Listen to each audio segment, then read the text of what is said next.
Oi, pessoal, a gente está aqui hoje no Show Sedentarismo. Eu sou a Dani de Oliveira, sou psicóloga e estou aqui com o Guilherme Moscardi, educador físico, e a gente vai falar hoje sobre autorregulação emocional.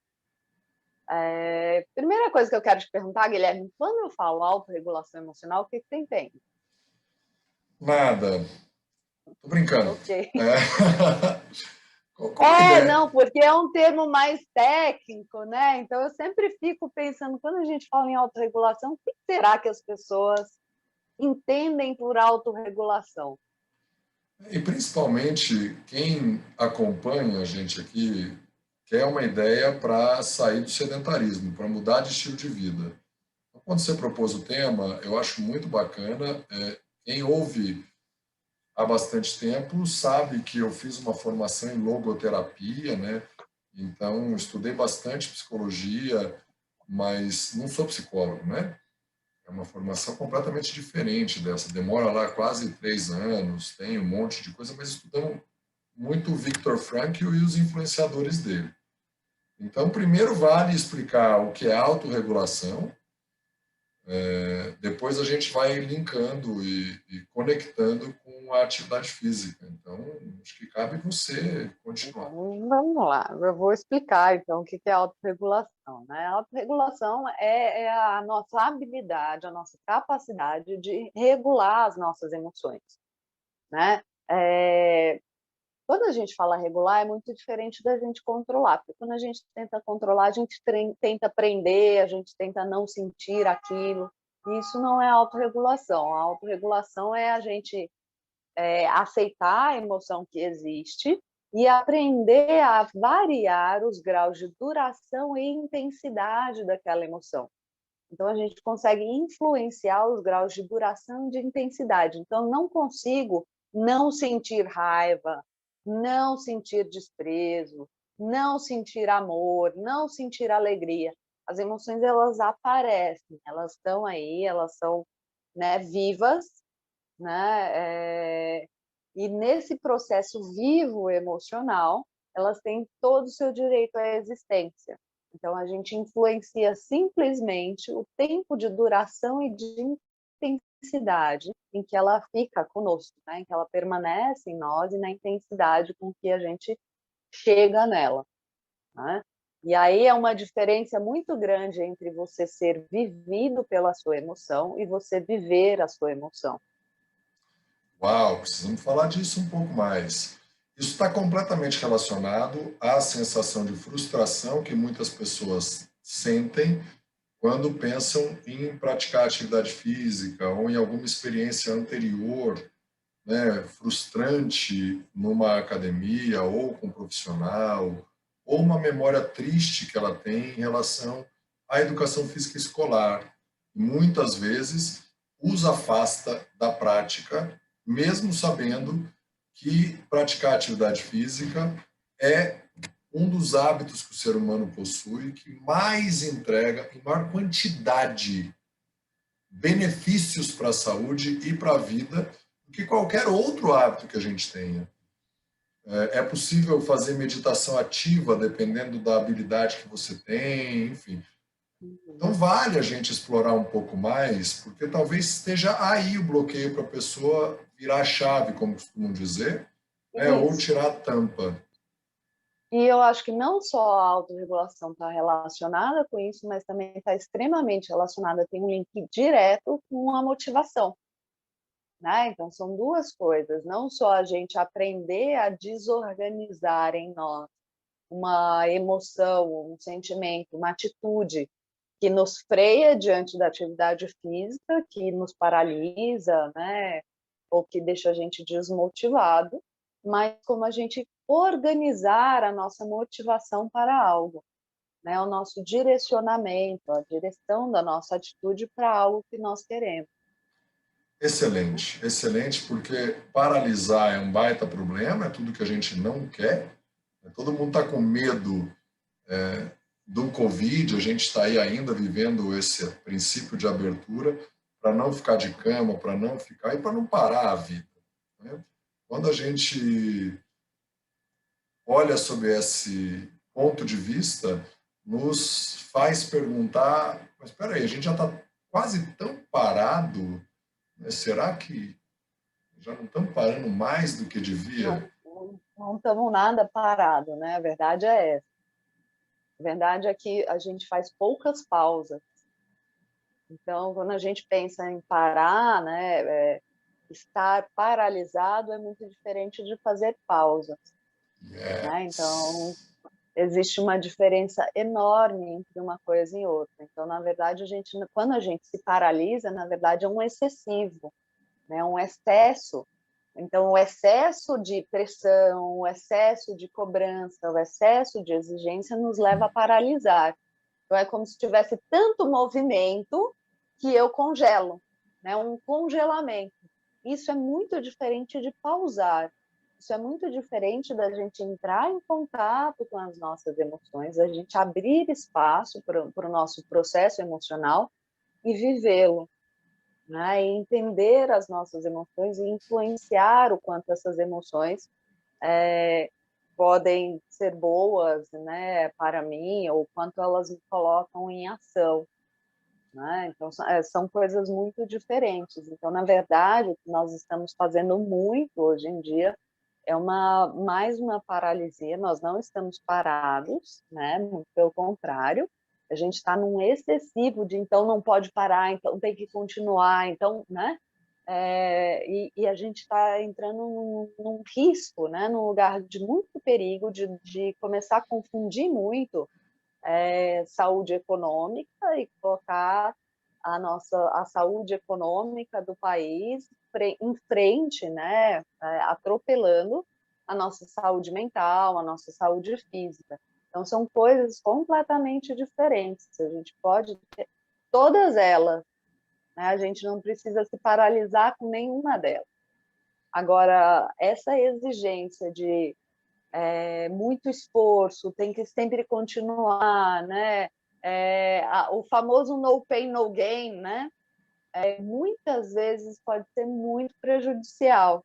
Então, a gente tem que aprender, todo bom atleta sabe que grande parte do nosso treinamento é descanso. São as pausas para a recuperação. Isso vale para a vida emocional, isso vale para a vida física, isso vale para né, a saúde mental. Então, isso vale para todos Eu os estava aspectos da esperando nossa a sua vida. pausa, porque quando você começou a falar da autorregulação emocional, me veio esse exemplo, né? Na educação física, quando a gente pensa no treinamento, o nosso corpo ele é autorregulável. A gente sai num clima mais frio, ele se aquece, né? Ele arrepia os pelos para guardar um ar quente ali do lado. Se tiver calor, ele transpira para evaporar e dissipar o calor, porque nós somos homeotérmicos, uma única temperatura, independentemente da temperatura externa. E quando você falava, eu pensei exatamente disso, sobre o treinamento intervalado, né? O que é um treinamento intervalado? As pessoas, eu não consigo correr 1 hora. Mas consegue correr 1 minuto? 1 minuto, é claro que eu consigo. Consegue correr 10 minutos separados por 2 minutos? Como assim? Você corre 1 minuto e descansa 2. Qual a velocidade? Não interessa. Para começar, não interessa. Por quê? Porque você vai achar a autorregulação fisiológica, nesse caso, né, que não é o termo, não é para isso, não é designado para isso, não tem na fisiologia Sim. esse termo, mas você vai acabar achar o seu equilíbrio, vai acabar achando o seu equilíbrio para daqui a pouco fazer 12 vezes 1 minuto, daqui a pouco fazer 15, 20, ou daqui a pouco fazer só 1 minuto de intervalo. Não precisar mais de 2 de intervalo. Ou para daqui a pouco fazer o forte mais forte e o fraco menos fraco. E daqui a pouco você está correndo 20 minutos, 30 minutos, se for o seu objetivo. Então, sim, o descanso para o estímulo é tão ou mais importante do que o estímulo. Sim. E a autorregulação, ela serve justamente para isso. Quando a gente fala de autorregulação emocional, é uma das partes da inteligência emocional, né? a autorregulação emocional, ela serve para a gente justamente saber negociar as demandas, as nossas demandas internas com as demandas externas, né? Então, para isso, a gente precisa estar muito em contato com as nossas demandas, a gente precisa conhecer as nossas emoções, né? Então, quando a gente está sempre apagando incêndio, sempre pagando boleto, né? Então, a gente está sempre voltado para fora de nós, né? A gente está sempre voltado para o mundo, a gente fica com pouco espaço e com pouca atenção para dentro, né? Então, talvez um dos grandes segredos aí, né, da nossa existência é essa autorregulação mesmo, a gente poder se voltar para dentro, entender as nossas emoções, poder experienciá-las, poder transformar as nossas emoções. O que é experienciar uma emoção? Que é muito diferente de viver uma emoção. Viver, a gente está vivendo e às vezes a gente mal se dá conta dos nossos graus de pressão, o quanto a gente está acelerado, o quanto a gente está agitado, o quanto a gente está mais ansioso ou menos ansioso. Você vai passando pelo dia, você vai vivendo. Quando a gente pode experienciar algo, a gente tem uma pausa para experienciar, né, para saborear aquele momento que a gente está vivendo, e a gente pode aprender com isso, né? A gente tem um aprendizado a partir dos nossos estados emocionais, e esse aprendizado pode ser: eu preciso ir mais devagar comigo, ou eu preciso dar uma forçadinha aqui, né? Então eu vou precisar fazer, mesmo que eu não goste, eu vou fazer um pouquinho, né? E eu vou ver o que eu aprendo com isso, né? Isso é poder Legal. criar experiência, né? Muito, muito legal. Até porque vou te relatar uma recorrência no mundo de um profissional de educação física sério, quando pega um aluno iniciante, ele precisar puxar o freio do aluno. Porque a motivação é tamanha, né? Começou, matriculou na academia, gastou dinheiro, ou uma assessoria esportiva, comprou tênis caro, comprou roupas novas, ele teve investimento financeiro, além de tempo para escolher e tudo mais. Ele chega, ele quer treinar forte. Só que se ele treinar muito forte logo de cara, ele se machuca.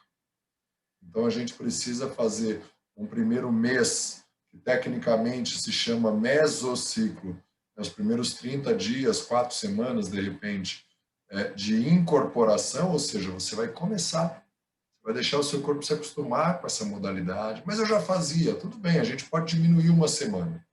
Depois a gente vai fazer mais um ciclo de 3 até 5 semanas de transição, para depois colocar intensidade. Porque senão a gente causa tanta micro machucado no músculo que fica dolorido, ou seja, A pessoa não consegue extrapolamos. andar no dia seguinte, né? Foi muito. Essa piada de que não consegue pentear o cabelo só existe quando o profissional não é minimamente competente e empático, não tem capacidade de se colocar no seu lugar. Então precisa de um pouquinho mais de tempo. Excelente, estou adorando. E como a gente pode começar a entender, cada um de nós poder entender, isso também é parte da autorregulação, né? Quando a gente fala de demanda interna e demanda externa, é a gente poder entender e também dizer para o outro: olha, acho que está demais para mim, né? Acho que aqui está passando do meu limite, acho que aqui é o meu limite. Então, esse conhecimento é um conhecimento super sutil, super fino, porque tem hora que a gente vai passar do limite para poder crescer, né? Você vai dar uma empurradinha, vai chegar pertinho, né? Mas eu acho que é isso, a gente chega perto, mas a gente não passa, né? A gente chega perto e a gente começa a estender um pouco esse limite. A gente começa a empurrar um pouquinho esse limite, mas nunca é passar do limite, nunca é ter um excessivo, né? Que é isso que você falou, a história do não consigo levantar o braço para pentear o cabelo. Isso é um excessivo. Se eu não consigo cumprir uma rotina básica depois de um dia de treinamento, é um excessivo. Se eu não consigo carregar meu filho no colo, né, porque eu estou dolorido de um treinamento, Foi não é errado. legal. Não é legal mesmo. Sim. né? Tecnicamente, as pessoas costumam falar, né? Tem que dar 110%. Ele não existe, né? 100% é o máximo. Então, se você fizer um levantamento de peso de 100 quilos, vamos pensar assim, esse é o máximo que eu consigo. É, até porque a gente já sabe, faz um bom tempo isso, isso é um saber da década de 60, 50, que a gente só tem condições de mobilizar 100% das fibras musculares sob situação de estresse. Ou seja, um filho caiu Perigo embaixo da extremo. porta, um filho caiu embaixo da porta, a mãe levanta a porta com um braço e pega o filho com o outro braço. Por Aí embaixo do isso, carro, sua filha, né, exatamente, levanta o carro. sim, São situações assim de extremo perigo de vida. e ela vai ficar dolorida no dia seguinte com uma repetição. O que quer dizer que quando você está numa situação controlada, o seu 100% ele não é bem o seu 100%. Mas tudo bem, porque se você chegar perto dele, como você explicou, você vai fazer com que o nosso corpo, que tem uma tendência preguiçosa, olha como é legal o princípio da autorregulação, né, o mindset do mesmo princípio, na musculação, ou na natação, ou no yoga, o que quer que seja. Você ficou 1 minuto numa postura e te incomodou no yoga. O nosso corpo ele é tão inteligente que ele fala, eu preciso melhorar essas capacidades. E ele aumenta a conexão neural, mas neurônio de contração muscular naqueles músculos daquele movimento são ativados. Se tinha 10, vai para 11 ou 12, até que chegue no máximo, sei lá, de 15, 16.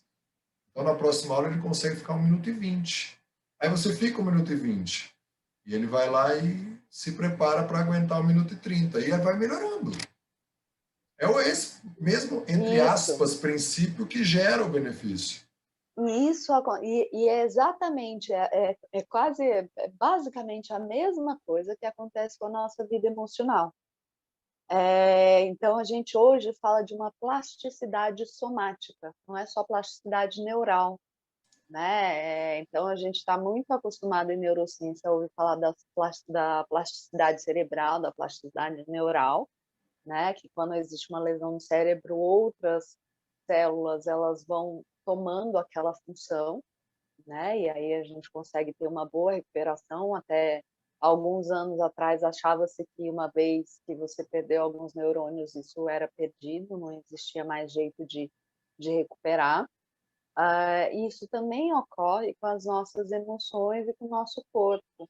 Então, existe uma plasticidade, né, somática. O que é o soma? É esse corpo vivo, que é de emoção, pensamento, sentimento, tudo junto ao mesmo tempo. E quando a gente vai praticando ficar meio grau a menos com raiva, né, explodir. Então, eu pratico conter o impulso de quebrar o copo toda vez que eu fico nervoso. Se eu contenho uma vez, automaticamente, uma, duas, três, óbvio, né? Um treinamento extensivo na nossa vida emocional. Se eu começo a praticar uma atitude, essa atitude vai se tornando cada vez mais fácil e mais automática. Então, quando a gente fala, por exemplo, de meditação, ou quando a gente fala da terapia, é justamente esse lugar de prática. Então, a gente está praticando uma plasticidade somática, uma atitude nova frente às situações que a gente deseja mudar na vida, né? Se mudar, se alterar. Os antigos diziam para contar até 10, né? E tem uma lógica nisso, né? Você vai explodir, Opa! conta até 10. Por que, psicóloga, contar até 10 é legal? Quando a gente conta até 10, a gente tem a pausa. A pausa é super importante para a gente conseguir conter uma emoção. Então, aquele avalanche, né, da emoção, a emoção é uma onda. Então, aquele tsunami, ele passa em 10, né? Uma emoção, fisiologicamente, uma emoção no nosso corpo dura 90 segundos. O resto é a gente que fica repetindo aquela mesma emoção, aquela mesma atitude. Então, se na raiva eu me comprimo e avanço para frente, isso vai durar 90 segundos. Depois dos 90 segundos, sou eu que estou mantendo ainda o meu avanço e a minha segurada. Se eu me seguro e avanço, eu estou mantendo, né, segurando e avançando na minha raiva mais do que 90 segundos, porque a raiva em si ela dura 90 segundos. O amor, né, as emoções básicas em si, né, o amor já é um sentimento, ele já é mais complexo, né? Mas as emoções básicas em si, que são os pilares também dos sentimentos, das diferenciações que a gente vai chamando de sentimento, então a alegria, a felicidade, dura 90 segundos. Então, se a gente espera 10, aquele pico da onda passou. Então, você tem a habilidade, nesta pequena pausa, de falar, opa, será que essa resposta que eu ia dar aqui é a melhor mesmo? O Viktor Frankl, bem nessa linha, para ficar na psicologia um pouquinho aí, ele diz que a principal diferença dos seres humanos de todas as outras espécies é que nós temos a consciência e que entre o estímulo e a resposta, né, eu fiquei, sei lá, vontade de bater em alguém, até eu bater em alguém, tem eu pensar e criar essa pausa que você disse, aí não é mais o Viktor Frankl, né? Faz com que a nossa humanidade floresça, né? Ou seja, vontade de comer um chocolate inteiro. Se você parar um pouco, descer, dar uma volta e não pegar o chocolate e abrir, talvez você passe essa vontade. Vontade, eu ouço casos absurdos de, enfim, ficar na academia a Ou tarde até, inteira. né? Daqui a pouco passou essa vontade também. Você já está ali um tempinho, já passou a tarde inteira Sim. a Ou vontade até de ficar. pegar o chocolate, pegar um pequeno pedaço e saborear aquele pedaço, ficar aquela meia hora comendo um pedacinho de chocolate. Aí a vontade de comer a barra inteira provavelmente vai passar. Se você se conscientizar daquilo, sim. Né? Sim. Sim, que é isso, é poder estar na experiência, né? É poder estar na experiência. Muito legal. Vamos dar a dica, então, aqui. Falamos um monte de coisa legal aqui, hein? Vale, de repente, a gente resgatar isso. É um assunto que você tem estudado um bocado. Como que a gente pode dar uma dica prática, então, para a pessoa que está sedentária e que quer, mas não foi, ou aquele que as academias reabriram recente, né? Se você ouve cronologicamente o podcast. Estou meio sem coragem. Que dica prática que você pode dar para as pessoas darem essa virada? Então, a autorregulação emocional, como eu falei, né, ela tem esse componente, é uma atitude, é uma habilidade que a gente tem que treinar, né? E dos treinos, né, uma das práticas que a gente pode fazer é simplesmente a habilidade de nos ativar um pouco mais. Então, a preguiça, né, é um pouco de falta de tônus, não é só tônus muscular, mas é o tônus inteiro de nós, né? A gente estar distante da nossa vitalidade, né? Então, quando a gente pode tomar mais nas mãos e ficar com um pouco mais de vitalidade em nós, a preguiça tende a passar, né? Então, uma pequena dica, tá? Ai, tô com muita preguiça. Contrai o corpo inteiro e relaxa 3 vezes. Você vai ver que um tanto de ativação e a preguiça vai passar um pouco, né? Então, a gente tem que entender que existe uma ligação muito forte, que não é nem uma ligação, porque ligado significa que são separados, né?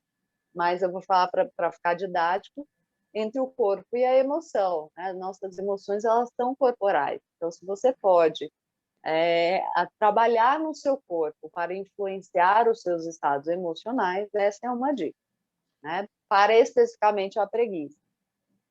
Adorei, adorei. Você falou vitalidade, né? Se você quer um pouco mais de vitalidade. Isso é uma palavra que as pessoas usam pouco hoje em dia, né? O significado é a capacidade de viver, de se desenvolver, força vital, vigor. Olha que coisa linda, né? É lindo. Poxa, A minha conjunto de abordagem funções vitais do neuropsicologia, organismo. A minha abordagem dentro da psicologia, eu só trabalho com vitalidade. A gente fala bastante, eu falo todo dia. O Viktor Frankl fala Então, mais muito, para a gente perto. começar a caminhar para o final aqui, ele fala muito da diferença entre viver e estar vivo.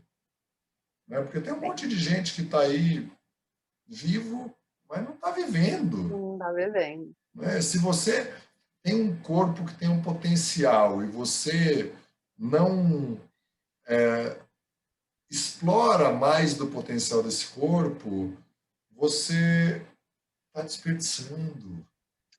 A gente fica distante da nossa vitalidade mesmo, né? Então a gente Sim. pode se aproximar dela ou se distanciar dela. Então, E é aí isso. Estar vivo é me muito lembrou diferente de muito uma viver. fase, uma conversa que eu tive uma vez com uma pessoa que era muito religiosa e disse que a educação física era muito ligado à estética. Eu falei, tem esse lado também, né? Tem.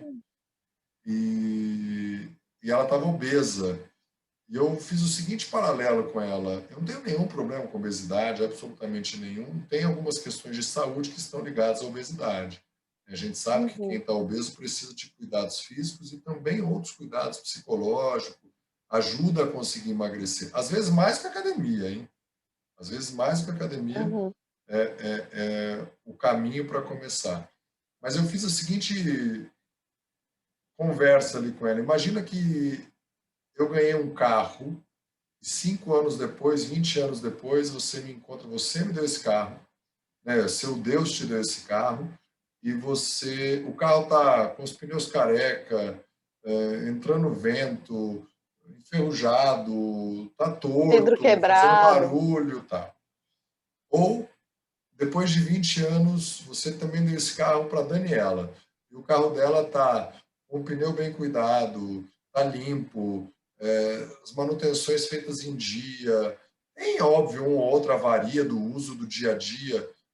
Você vai ter mais prazer, né, mais satisfação. Poxa, com qual dos dois? É óbvio que é com quem cuidou um pouco mais. Então, se você tem um olhar mais religioso e ganhou um corpo com muitas capacidades e não usa, talvez esteja incomodando um pouco a sua crença aí, né, de onde vem.